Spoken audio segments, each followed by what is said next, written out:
Hi, this is Barry Mitkiff, the Green Committee Chair here at Woodland. I'm coming to you today from the short range driving area.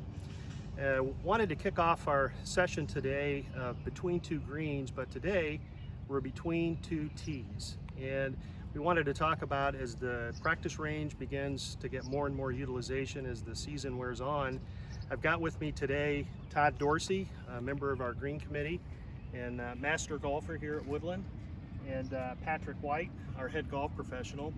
And after June 14th, when we start getting back to some sense of normalcy here at Woodland, you'll begin seeing these signs out on the driving range that speak to how to maximize the grass on the driving range during your practice session so that it grows back quickly and recovers faster. There's a correct way for your divot patterns and a wrong way for your divot patterns, and today we want to talk about both and what we want to do. So, Patrick? All right, thank you, Mr. Mitkiff. So we're out here on the short iron range. We have some good examples and some bad examples. So it's imperative that we take divots in a line on our driving range. There's a couple reasons why. One, it'll grow back faster.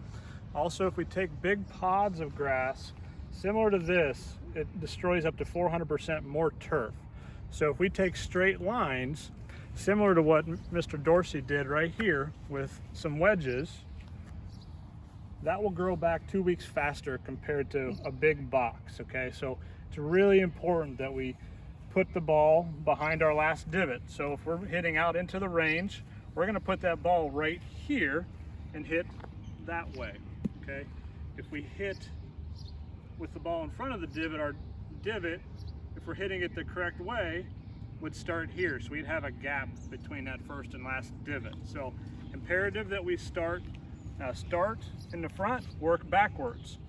This was with a short iron, so a wedge, and now he's got into a longer club and he's changing direction. So in theory, we're trying to maximize our space. We really need grass in between the divot pattern to allow it to grow back in properly. So what Mr. Dorsey has done is he started farther forward and will work his way back to this point, okay?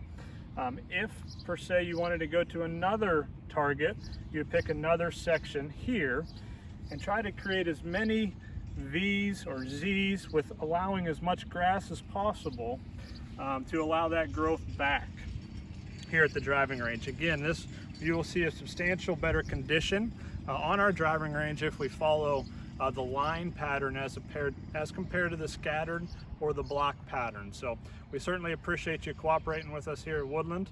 And Mr. Dorsey, go ahead with your practice session. Thanks, Patrick. I think one thing that's important to kind of reiterate based on what you said about how long it takes for something to grow back, it's similar to repairing ball marks on the green that we've all heard before. An unrepaired ball mark takes substantially longer to repair or to repair itself than a properly repaired ball mark. And the same thing applies here. If you've got these small strips, the grass will grow back together versus having these large patches. Let's see what I can do here. Wow. Didn't take a divot at all. Stripe that one. But as Patrick said, try to put the ball right back at the bottom or the back of the divot and work my way backwards.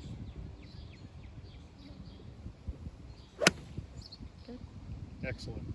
So ideally, I'm going to work my way right back towards here.